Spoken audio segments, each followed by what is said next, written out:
Welcome to the podcast. I'm Jarlath. I'm Luke. And I'm Rob. Today we're going to be interviewing somebody from the demo scene. The Commodore 64 and Amiga were well known for games, but the demo scene that developed at the time was in some ways a counterculture.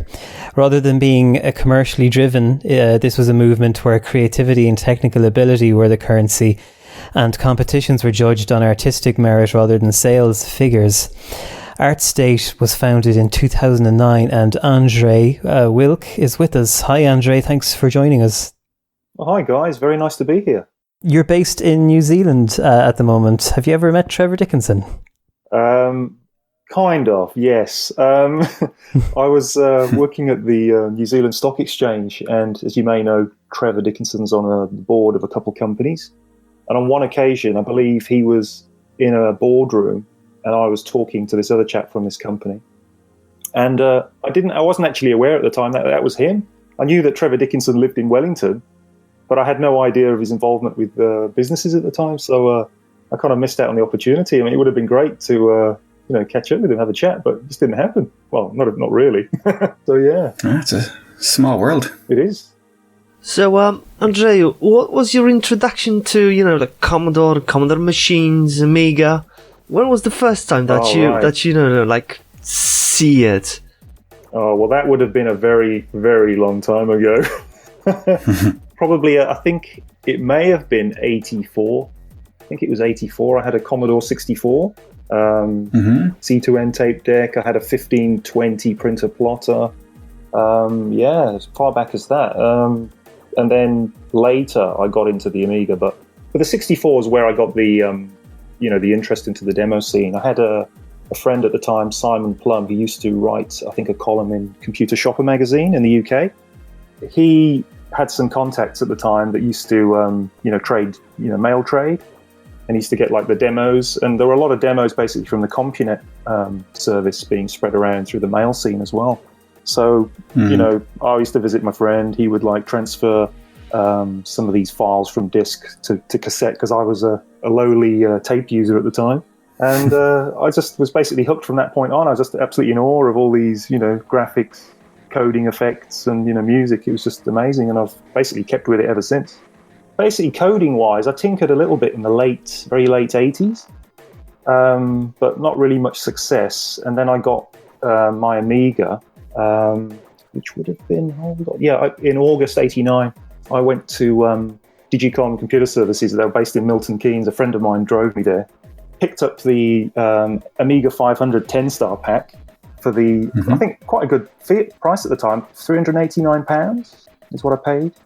And then I started to tinker, just obviously like most people did, games, messing around with D-Paint, things like that. But then eventually I came across a couple articles in Amiga Computing International by Jolion Ralph, who, I don't know if you know this, he was in a demo group called SAE, Share and Enjoy at the time. And I didn't know that, actually. You're aware of them, are you? I know the names, and I didn't have the connection there at all. Okay, so basically he was famous for coding Amazing Tunes 2 music disc. I don't know if you're familiar with that. It's got the lady silhouette dancing, the large speakers left and right. Comes on 3 discs. It's quite a famous demo, but I'm aware of it. But and then he started doing a series of articles in Amiga Computing International regarding coding, like basically how to take over the system in a clean fashion rather than just hitting the hardware. And that's how it started. So I ended up coding a couple things, some intros and things like that. But then, oddly enough, although I went to a couple Amiga demo parties. For example, I went to the Anarchy 92 party in Barnsley, and then the following year I went to Norway for the Gathering 93 in Lillestrøm, which was quite a large party. The local film crews turned up from the news channels and covered it. So it was just an amazing sight. I mean, especially when the demo competition was on, all the lights were off, and it's just like hundreds upon hundreds of monitors just glowing. I'm surprised they had enough power. But that was actually, I think, held in a place called Skandershallen. It was at the time the largest indoor kind of like sports centre prior to the Olympic Games in Lillehammer, I think the following year. But yeah, that was quite an experience. But I found that after that, the Amiga scene was starting to dwindle a little bit, in the sense that the I got my A1200, and I think, when was it, 90? What was the year when Commodore went bust again? Was it 93 or 94? Am I slightly off here? 94. It was 94, yeah. Oh, there we go. Yeah, April. Because the following year, I bought an Amiga 1200. I forget the name of the supplier. Something I found in Amiga format, I believe. Played around with it, played demos, a couple of games initially, because it came with things like Frontier, Elite. Ah, yeah, absolutely fabulous game. Yeah, and I wanted to get into some coding after 2 weeks, just to, try and get to grips with things. And unfortunately, the internal disk drive wouldn't permit me to write any files to disk, which I hear is quite, actually, I spoke to people since that time, and it's quite common, apparently. There were quite a few faulty drives out there. So I ended up, calling the supplier and stating that, it's faulty. And I found out Commodore had actually gone under. And I just basically said, look, you need to take this away because, I'd rather have the money back because I don't think I was guaranteed even getting a replacement. But that said, I had a friend in a demo group called The Welder.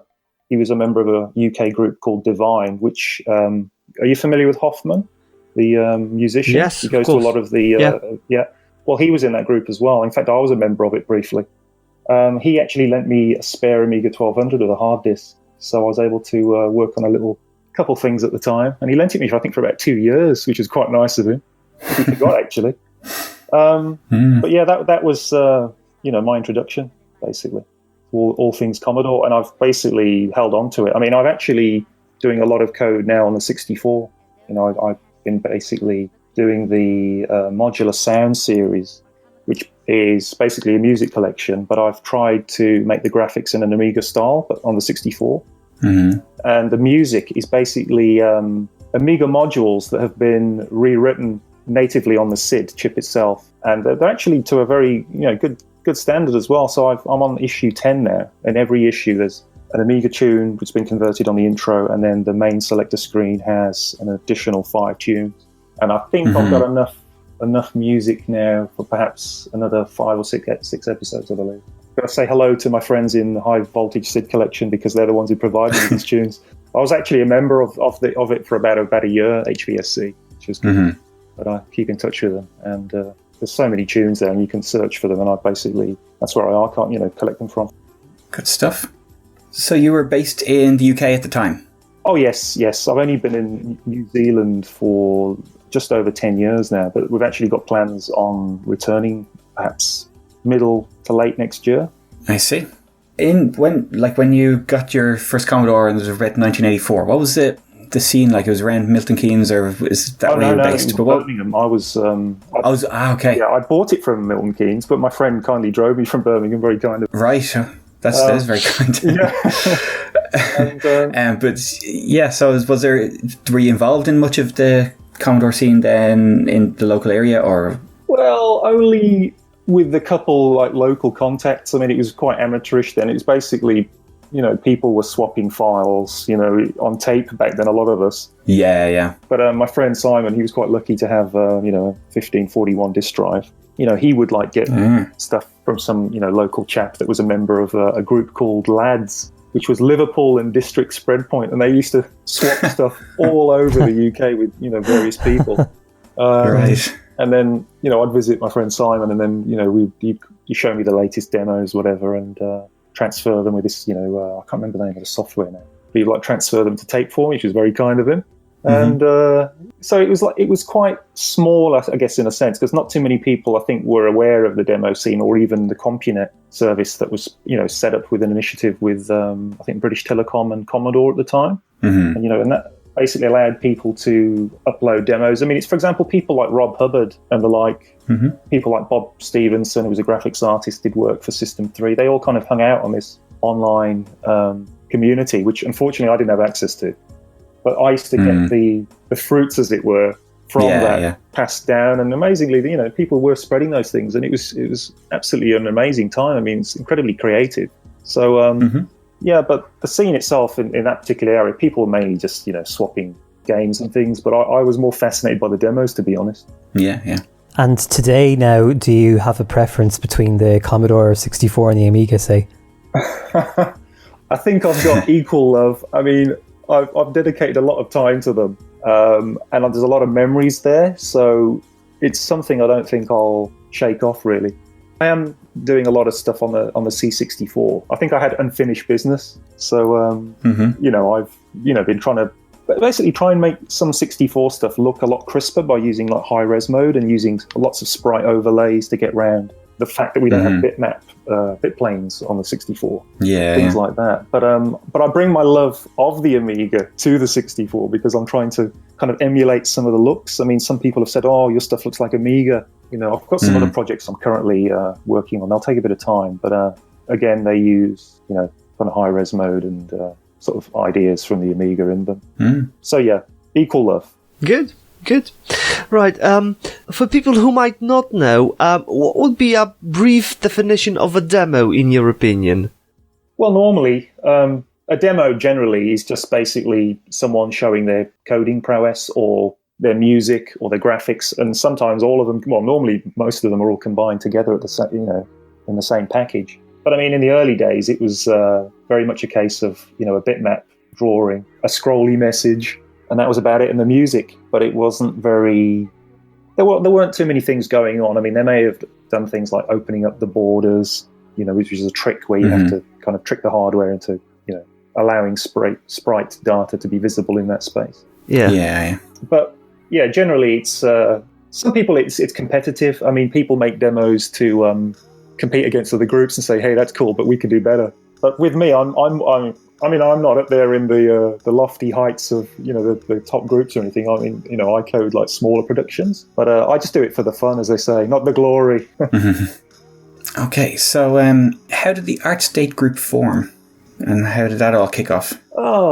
There was I've got a friend in Poland, Marcin, his name is. He goes by the name of Psycho 8580, and he's a very skilled SID composer, very, very capable. He's got a very nice modern style. There's a lot of very melodic stuff, but also he does a lot of very modern kind of like dark electronic stuff as well.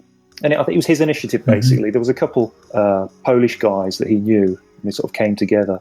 And and I sort of jumped on. But we weren't that active initially. I don't think we really did anything. There was some music released. And then all of a sudden I thought, right, I better start coding and try and release a few things. So it's basically stemmed from that. We don't write necessarily too big productions like track modes and things like that.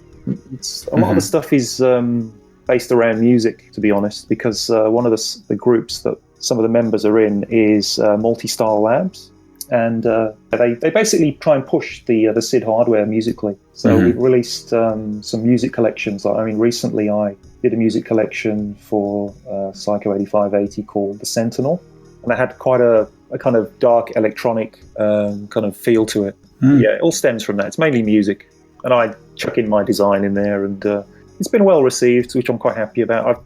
I've made a lot of releases over the last year or so. I've been trying to release an issue of modular sounds at a big party whenever they occur, if I can, just to spread the love. And are there many of you in the group now? There's a few members, yeah, but I think we need to coordinate and maybe get together and make something else. Because at the moment, I'm doing quite a lot of the graphics or the coding, and some of the members are actually very active in other groups as well. But there's quite a few. I couldn't, off the top of my head, I couldn't list them. But there's quite a few. It's mainly musicians, to be honest. Right, and how do you code on your C64 or like make graphics? What particular tools do you use? Right. Well, this may shock some people, but I don't necessarily do it on a 64.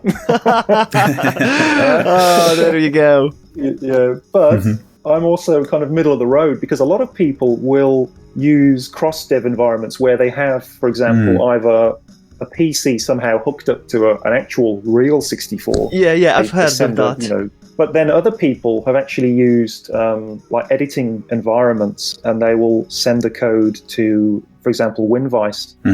So they'll, 64 Vice. So they'll actually do it that way. But I can't exactly say I'm a purist, because I'm coding on a a piece of hardware, a modern operating system. But I do tend to code within the emulated environment. I mean, the funny thing is, only recently I started to use something called Turbo Assembler. which is very much like DevPack on the Amiga, in the sense that you've got the freedom of scrolling up and down. It's very fluid. Prior to that, I used to code in a assembler called 6510 Plus, and that thing I think was from 85 or so, and it used to have actually no, that might have come out a bit later, 87 I think, but that used to have line numbers in front of each line of assembler.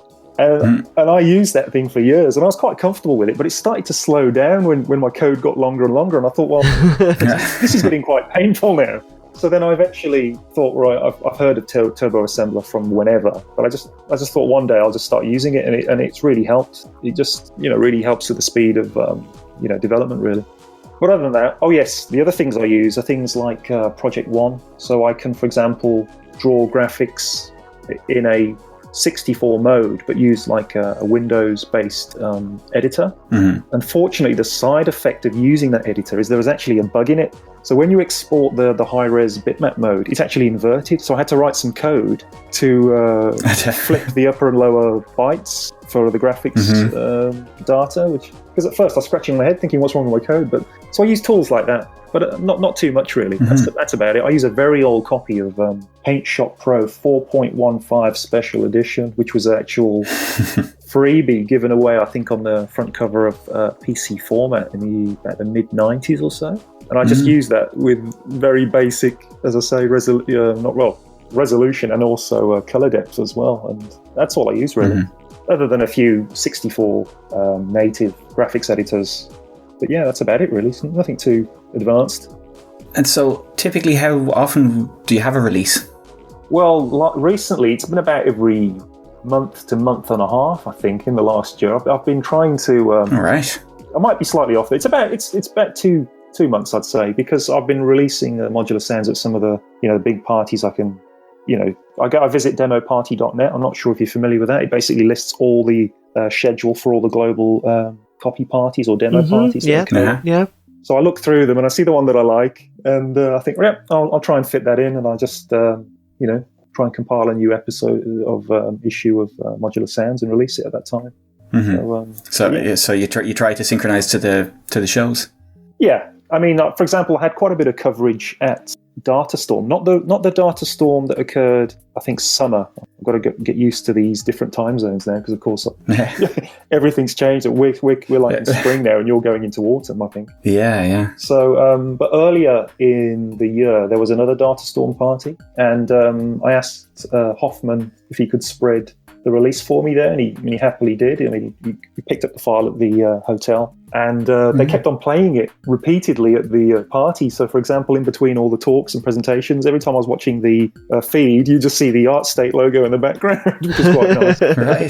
So it had quite a bit of coverage, and it was well received, which is nice. I think people enjoy the nostalgia as well. I think there's a lot of love for the 64, and there's also a lot of love for the Amiga. And when you bring Amiga music recreated on the 64, I think it makes for a good combination.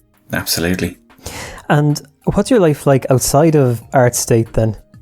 Oh, I like to do a lot of, again, with computing. I mean, basically my background is IT, but that's mainly Mac, a lot of Mac stuff, but I also do Windows, so like IT stuff, and Linux. I'm also quite fond of Ubuntu Mate, M-A-T-E, or most people call it Mate, but it's actually Mate. Yeah, I run that on an old Windows box. I also use the Raspberry Pi, which I'm incredibly fond of. I've also got a Linux installed on that thing, and I'm telling you, it practically passes as a desktop experience. If you run it on a smaller... Absolutely. If you run it on a small SD card, I think it's something to do with the sector sizes, because when I ran it on a 16 gig card, which was of a similar spec, I started to get lags, but if I run it on an 8 gigabyte card, it's absolutely fluid, and I'm very impressed with it.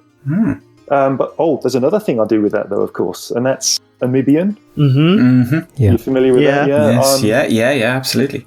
I'm really taken by that, because I attached the Raspberry Pi to a 4:3 aspect ratio TFT screen, and I've tweaked all the settings from basically within UAE for ARM, which is what it uses. And then I've also tweaked the workbench. So basically my display and everything is it's basically configured so it's edge-to-edge screen, so it actually feels like I've got an Amiga in front of me. There's no, black borders here and there. And I've tweaked it perfectly, even down to the mouse settings, because I found out that if you run Workbench, and let's say you configure the mouse setting for that environment, if you, for example, let's say, were to click on, the game Walker by Psygnosis? I'm trying to pronounce Psygnosis, that. Yeah. I find that I couldn't control the crosshair, and I realised that you then have to modify the settings from the actual emulator environment itself. If you tweak that down to 0.25, then you'll have perfect control with games that effectively take over the system. So they have the low resolution, yeah. And I've got it just right. Everything, it feels absolutely fantastic. I've managed to install, OS 3.9. I've got various hard disk file images that I've made, and it's really nice. I actually feel convinced that it's like an Amiga. I mean, obviously there's a couple things that don't work as well. I mean, but I have managed to try some AGA titles. For example, is it Overkill, the car game, the top-down that's car the one. game? Yeah, that's the one. Which is, it always reminds me of Speedball. That does the kind of the graphical style and the kind of, But yeah, it's impressive, and that runs fine. So yeah, but I'm not a huge gamer. I generally tend to watch demos on it. It's very quick and easy if you want to have like an Amiga fix. Yeah, absolutely. And it's pretty convincing, and I like listening to a lot of Amiga music collections and things like that. So it comes in really handy. But I do have, real hardware as well, like Amiga 500s. Unfortunately, I don't have any of the big box Amigas. I'd love one. I recently saw an A1000 for sale. It was on Twitter, and the chap was saying he only wanted $350 for it. But I thought by the time it got to New Zealand, it would probably be about $900. So. yeah. But yeah, the other thing I like to do outside of ArtState is, although technically it is under the ArtState name, but under the name of ArtState Digital, is motion graphics. Okay. So I don't know if you guys, I imagine you may have seen my, I did like a promotional video for a chapter within Chris Wilkins' The Amiga in Pixels book. No, I'm not familiar with it anyway. I don't think I might have seen it. I did a... well, in the book, there's a 12-page article by Mark Halliwell, otherwise known as Judge Drock of Anarchy, the Amiga demo group. He basically ran the Amiga in the late 80s, early 90s. And as a bit of promotion for the book, we teamed up with Format, Kingfisher, and myself, and I basically created a motion graphic video in a kind of like demo style, basically promoting that part of the book. So that was very good. Come out a couple of weeks ago. It's quite well received. Had quite a lot of views within a few days. I think over 750 views. So it's it's well received. I think people were quite happy to see the Anarchy name up on the screen again. Except this time it's in 1920 by 1080.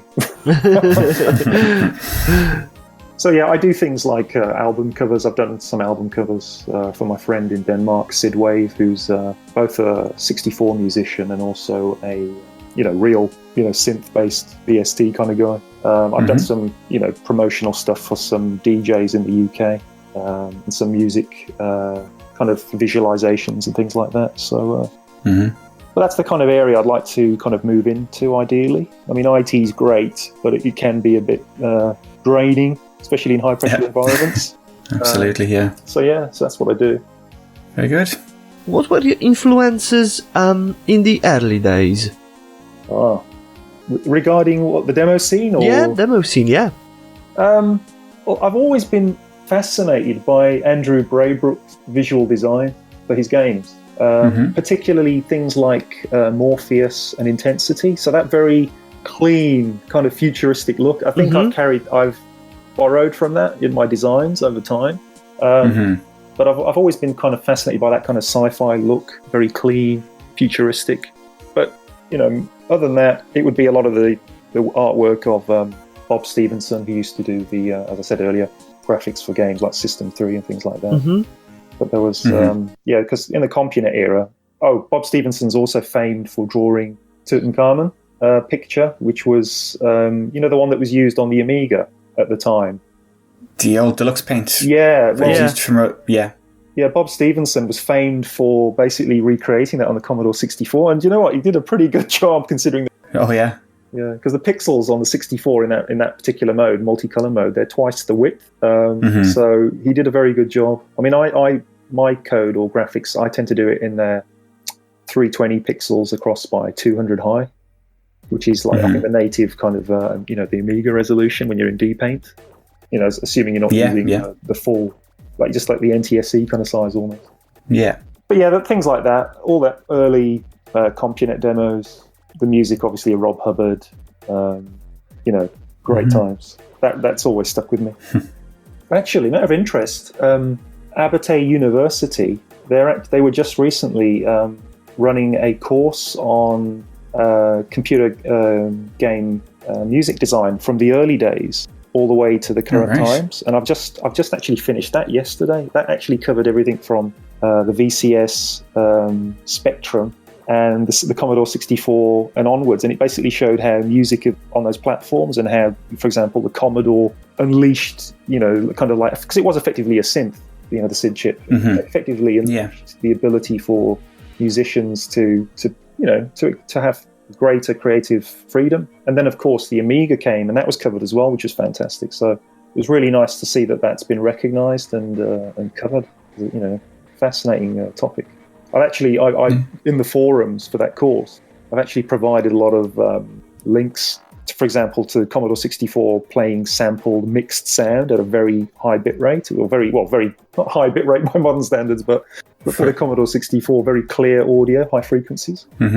And also provided links to, for example, Amiga demo tunes as well, just so people get a feel other than the games, because a lot of people in the retro community, they tend to associate just the game music, and they're not aware of the wider area of the demo scene where there's obviously a lot more creative freedom. So a lot more focus on the music. Yeah, so I try and spread the love as much as I can. Very good. How long would it typically take to create a demo? Well, depending on what you're doing. Yeah. How long's a piece of string? Yeah. Well, because I generally don't write too big productions, because I find that, as a lot of us, you'll know, time is, in short supply a lot of the times. You've got a family. It can take quite a while. I mean, I've actually worked on some productions where I've taken ridiculous amounts of time. I've started them years ago, but I know I'll finish them at some point. And in some ways that works, because, for example, if I'm editing some graphics, and if you leave it effectively stewing and you come back to it with a big break between each time, it's amazing what your eyes pick up, which they didn't see before. And I've refined things, and I've looked at some early work stages, and I look at the final result, and I think, my gosh, at one point I was convinced, let's say halfway through, that would have been acceptable. Had I released it, I would have cried. So it can take, sometimes if you're really committed, it can take maybe, depends what you do, less than a month. But I mean, I tend to code a lot of music collections, so that's like a selector screen with an intro. So that doesn't necessarily take as much time as, let's say, a track mode. I don't code track modes. Unfortunately, I haven't got the time for that kind of pursuit. But yeah, it can take a while. I forgot to mention, actually, I did code a music disc for a Finnish demo group called Sven on Acid. Bit of a interesting name, that. Right, yeah. And I did that in I think just about 2.5 weeks. That included all the code, graphics for the intro, and also for the main selector, new fresh design. Yeah. So sometimes it can be quite rapid. Depends on how motivated, obviously how much time you have available. Sometimes you will have to burn the midnight oil, as they say. But I try and avoid that now. I don't want to be up till 2 or 3 in the morning. I have done a couple all-nighters into the morning just to get something released in Europe. It's quite a thrill, but I try to avoid that now if I can. It's not good for the heart. It's not compatible with being a grown-up, I think. No, it's to be avoided, I think. Yeah. If you had to pick a favourite game and a favourite application for some reason, what would they be?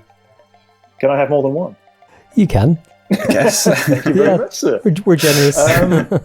Now, on the Amiga, that would there's quite a few that I like. There has to be an Andrew Braybrook title in there, and that would be Paradroid 90.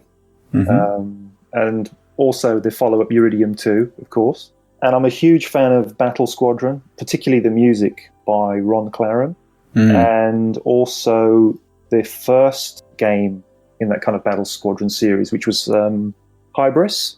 and that had, very nice synthetic music by Paul van der Valk, and I absolutely love that because that kind of simulates synthesis. It's not module-based music, and it's not a module using like a simulated splice of a sample, I believe. Although technically they say that audio on the Amiga does break down to miniature samples. I can't remember the complete science of it, but the music in Battle Squadron and Hybris does sound effectively more synthetic than than regular chip music. But the other games I really like, and I recommend people to try them out, is Star Ray by Logotron, which is like a two-directional horizontal, kind of a bit like a Defender, if I remember, but it's got really detailed graphics. And then the only two I'll mention, I'll keep it down to shorten it now, and that's Apocalypse, which was like an advanced version of Choplifter, and that had graphics by Paul Doherty, who's a former CompuNet graphics scener,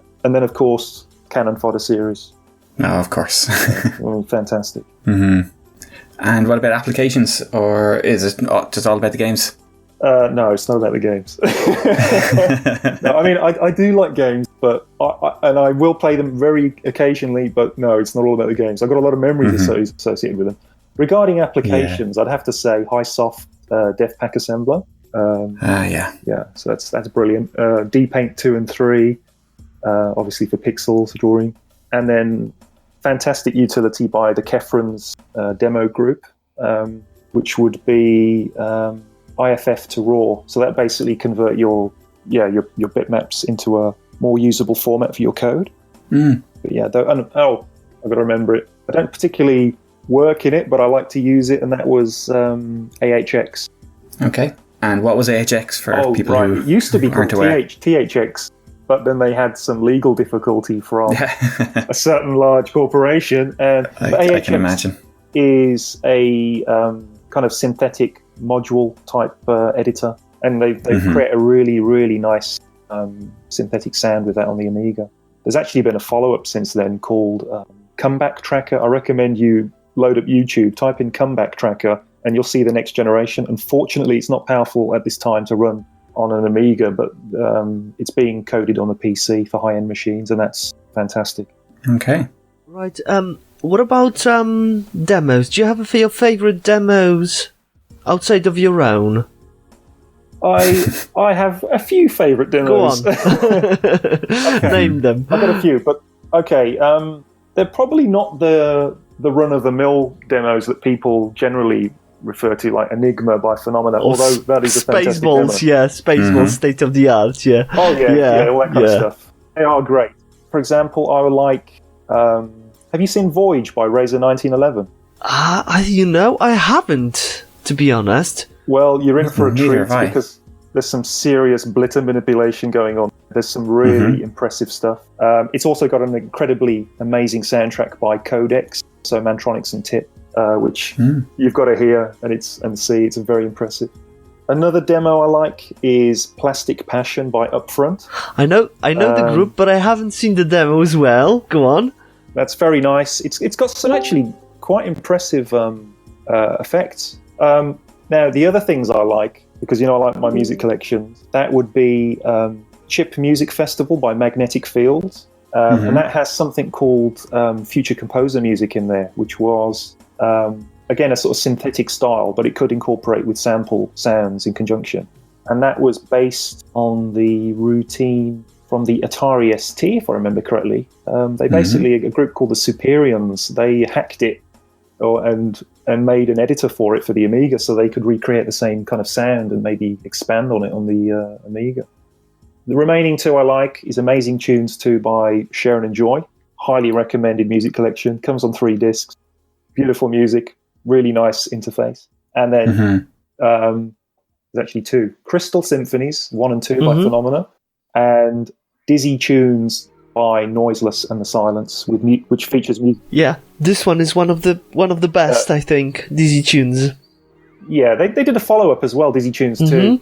But the first one has music by Yogi Alushadar, which is absolutely stunning. So yeah, but that's my demo list. I'll keep it to that, otherwise we'll run out of time. Okay. Okay, so what kind of developments would you like to see happen in the near future in the Commodore or Amiga scene? Well, I'm kind of interested in the Tabor platform. I'd like to see what happens with that. I think it's obviously an introductory kind of motherboard. So I think the other one's kind of out of my price reach. Is it the X5000? Yeah. Yeah. So I think that would be a nice platform to have. Mm-hmm. Am I right in saying there's also an Amiga 1200 reloaded on the cards from, is it Indivision? Individual computers, yeah. Individual computers, yeah. Yeah, it's been talked about for a while, but no sign of it yet, but that'll be very nice when it comes out. That sounds promising.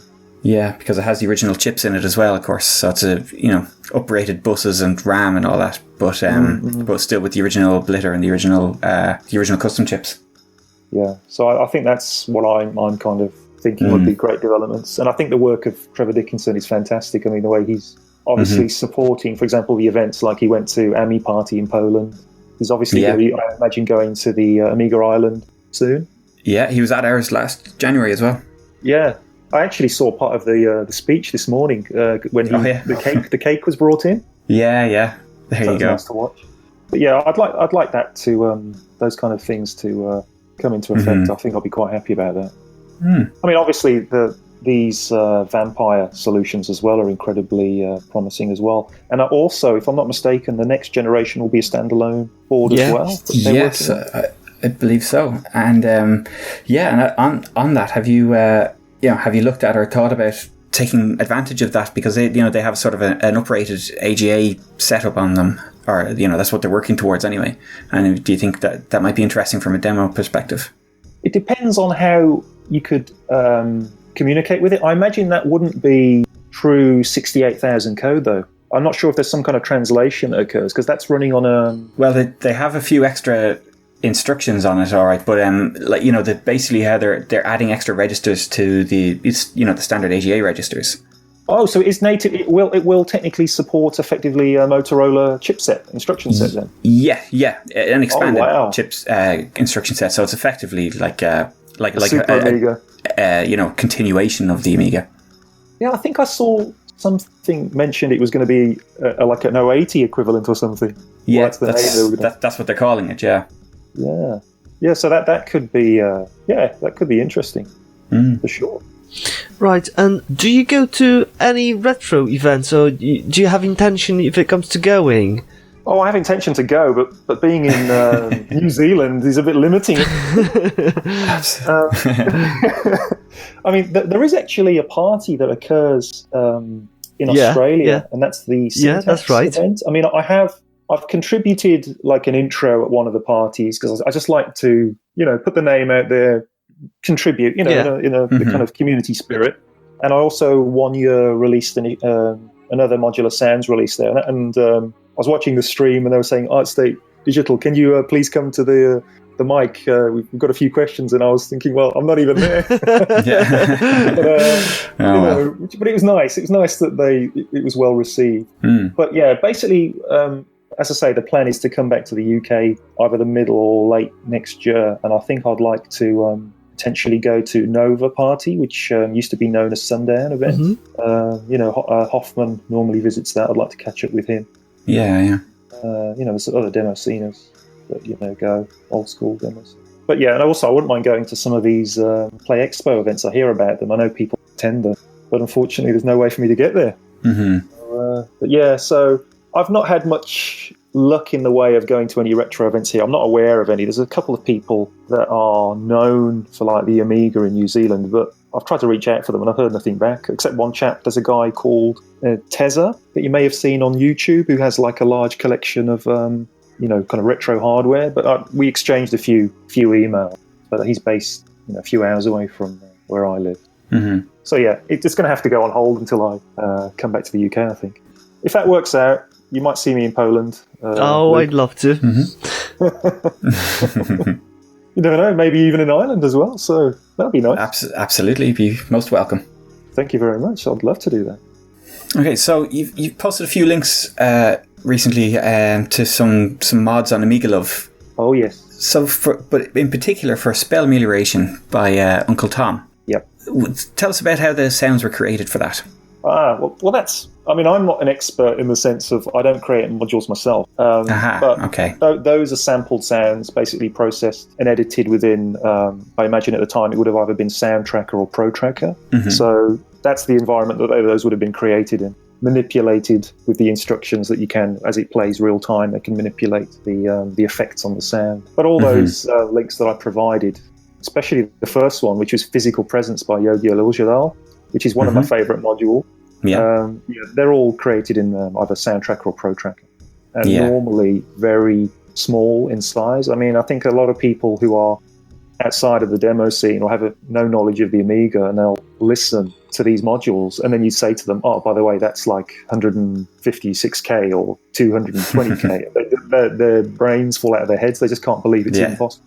So it's quite an achievement. I mean, especially the work by Hoffman. I mean, Hoffman uses, I think, a trick where he blends samples together, so he gets the impression of more sounds. There's a particular tool. I can't remember the name of it right now, top of my head. But yeah, there's some pretty interesting developments there.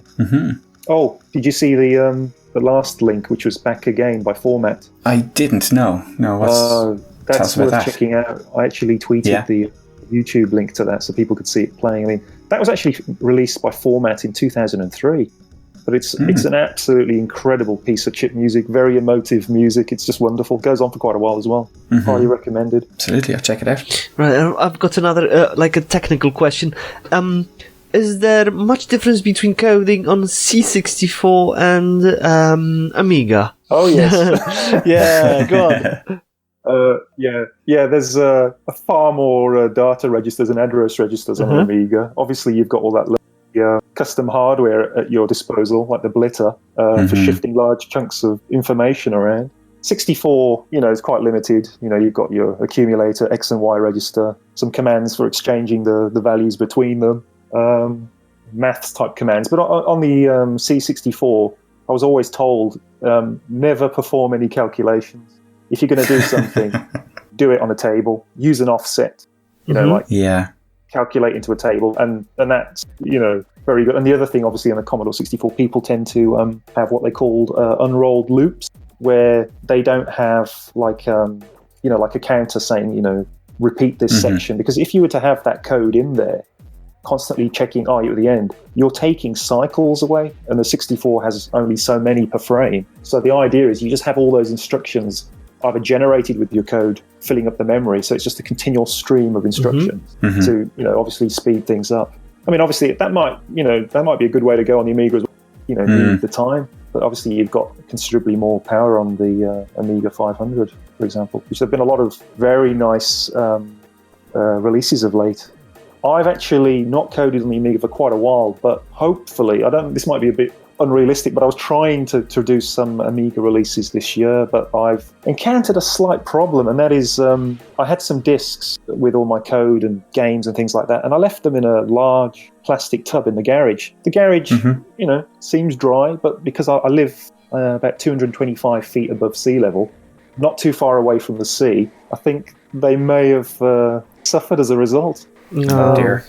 Yeah, I've actually got a little bit of what they call disc rot. Yeah.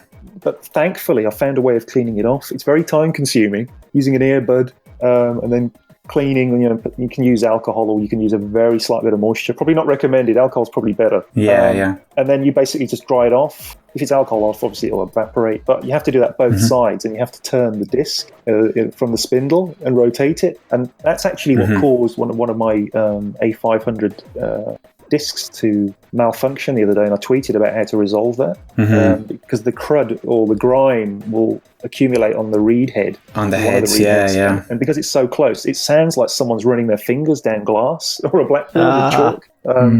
But very easily fixed. Just clean it up. And but as I was saying, the problem with the disc rot has impacted on my coding, because a lot of my code was backed up on those discs. But I'm hopeful that I can clean those up and actually convert them to either new media, or put them onto WinUAE or something, onto a more modern machine. Just keep it safe on there for now. I just recently saw something, and I'm trying to remember where now, but someone had 3D printed a little frame that you put the floppy disk in that holds the door open, and a little knob you can insert into the center of it that you can twist, makes it easier to twist the disk exactly for that purpose. Oh, do you know what? That is fantastic, because I was actually wondering.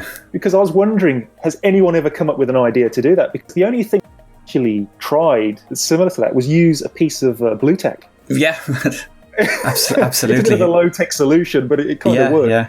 It's kind of like the pencil in the cassette tape. You know? Yeah.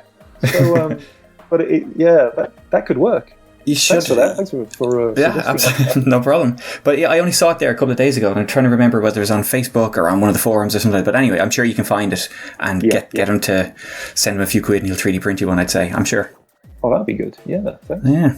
I'll have to do that, because there's an intro I was working on, which I'd like to polish up, and make it not only A500 but A1200 compatible. Excellent.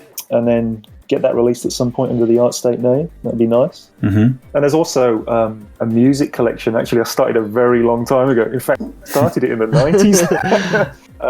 It's actually the beginnings of Modular Sounds. Modular Sounds was initially an Amiga project, and it was going to contain lots and lots and lots of chip music at the time, and basically load it in. There was parallax scrolling, starfield, multi-layered starfields, reflective kind of metal font scrolling with lovely raster fades. I had a water effect with a ripple reflecting all that. So I think it'd be nice to get that finished and actually get it out there. I think it would look pretty good even there. Sounds good. Do you still have your original Commodore 64?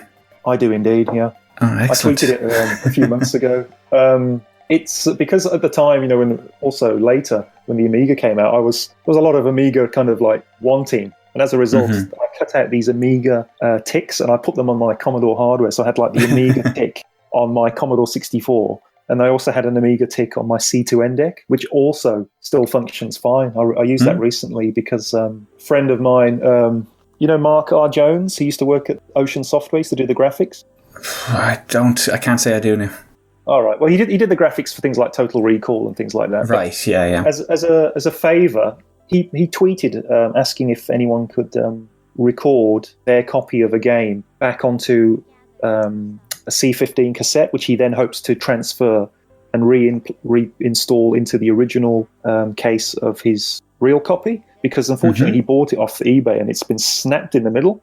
So what I recently did is he sent me a tape all the way from Manchester to New Zealand, and I've converted a TAP file, which is like a digital capture of a real audio cassette, and I've transferred it now back to audio cassette, both sides, and it's going to be making its way back to him soon. Excellent. Yeah. Have you heard anything about NG systems like OS4, MorphOS, or AROS? What's your opinion about them? Yeah, there was also Amiflon, I believe. Yes, there was. Yeah. That was kind of a hybrid x86 UAE kind of setup, wasn't it? Well, I tried that, and unfortunately, it wouldn't boot on my only kind of relatively powerful PC, because the other PC's got Hackintosh on it. Right. There's a very high percentage of either Amiga, Apple gear in this family. But unfortunately, I couldn't get Amiflon to run. I was very tempted to buy a Mac Mini. I think, is that a G4 or G5? G4. The G4s, yeah. I think Lukash has got one of those. Yeah, I have. Yeah, so I was tempted to go that way, but I think my wife was under the belief that I'd reached, kind of retro saturation and had far too much, gear lying around. So I kind of decided it'd be safer to steer clear of that. But there was one going in very good condition with, a good price. Yeah. But, I used to service some Apple stuff. I actually did some of the Apple training back in the day. So all right. They could be a bit problematic when they failed, but if you've got one that works, that's good. But no, I've not been fortunate enough to try things like OS. 4 is it 4.1 is the current version with the.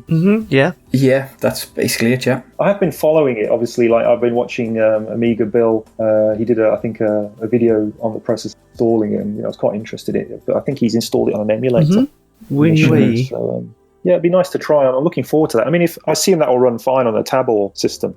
Yeah, that's built for it, and there'll be a lot more sort of freedom because the emulators are they're limited to the equivalent classic that they're emulating. You see, so right. With OS4 will run on a classic, but it's you're still talking it's emulating a 20-year-old accelerator, if you know what I mean. Yeah, so you've got your limitations. And you're there. restricted with only 128 megabytes of RAM as well. Mm-hmm. Well, I think they recently sorted that out, didn't they? Because you can emulate now a 03, a big RAM card in chunks of 256. Mm-hmm, okay.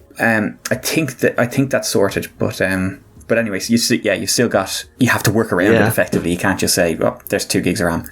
So there are some. As a taster, I think I'm sure it's fine, but I think the Tabor would be probably a much more flexible setup. Yeah, I mean, failing that, I wouldn't mind an Amiga 1000 like twin kick. You probably saw Amiga Love tweeted about that recently, about how you can basically load the 3.1 or 1.3 ROM from floppy disk. Yeah, that's fantastic. Yeah.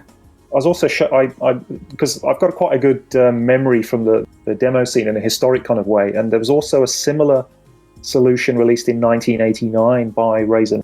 Mm-hmm. They called it A500 Kick Reset. If I'm not mistaken, they did the same thing, but for the Amiga 500, whereby you could load a 1.3 ROM on a 1.2 machine, so it'd load off the disk. But of course, the problematic thing there is that you need enough memory to accommodate the additional, ROM. That's file. it. It's an extra. Well, the 1.3 is 256K, and if you've only got half a meg, it's substantial. Yeah, that's right. So yeah, it's quite interesting. Yeah, I definitely. I think the Tabor appeals to me, and also the footprint's quite small on that motherboard.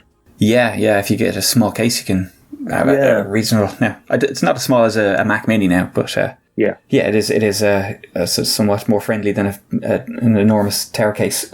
I've always had this thing that where computing should be getting smaller. Yeah, I mean, if I could do motion graphics on a Raspberry Pi, I'd be in heaven.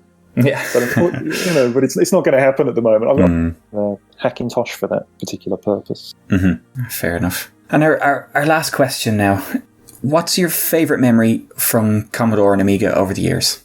That's quite an open one, but there you go. I imagine there's quite a few because I've just been in awe of their stuff from day one. I mean, obviously my greatest memory would have been getting my 64. I think I was ecstatic when I got that. Mm-hmm. And obviously equally over the moon when I got an Amiga 500. The demo scene on that thing. I mean, I remember seeing a Unit A intro, which has got like these 3 hooded kind of monks floating with kind of star field. This was, I think, on FA-18 Interceptor, the game. I remember seeing this at some guy's house. So memories like that come to mind, and also like some of the early demos from groups like Dexion. I'm trying to think of who else, but they're quite early demos. They're like late 80s, things like that. But obviously, demo scene events were phenomenal to go to. For example, going to the Anarchy 92 party, getting to see that kind of community, the amount of people that turned up, and the kind of, the vibe was really impressive. Equally with the event in Norway that I attended, Gathering 93. I think those are the memories that kind of stay with me. And it's quite sad to, witness the demise of Commodore. Yeah. I think a lot of people were impacted by that. I was talking to Dan Wood on IRC some months ago, and he was telling me how he felt about it, and I could relate. Mm-hmm. It's a part of your life, and there was a very thriving community. Everybody, lots of people had, the hardware, and it was very vibrant. I mean, I do feel like there's a kind of rebirth of that feeling now, especially through social media. There's a lot of people out there. To me, I feel like it's very much alive. I mean, obviously the demo scene's been going on in the background, but I'm just saying about the wider kind of community. Mm. Oh, absolutely. I think you're right. Yeah. Yeah. And there's all these like kind of, hardware developments and projects. I think it's, I think we've got an interesting future ahead, regarding Amiga. Absolutely. But it's very, it's a great platform. I think it's attracted a lot of very nice people to it. Mm. And, that thing was effectively, almost 10 years ahead of the competition, but yet, nobody really knows about it. But as Trevor Dickinson said, he said it's the victors who write history. Yeah. That's it. Yeah. So I think there has been some revisionism whereby, certain companies, Apple, IBM, etc., have taken the glory, but it took them a long time to get to where they are now. I mean, the Amiga, when it came in, was it 85? Yeah. Just blew people's minds away, and it carried on, producing incredible solutions, well into the 90s. Yeah. It's good. They're all very good times, very special times as well. And for me, they're not over yet. No, absolutely. The spirit lives on. Yeah, definitely. Right, thank you, Andre, for joining us today. That's all from us this time. Bye, and take care. Thank you. Bye-bye. Thanks, and bye-bye.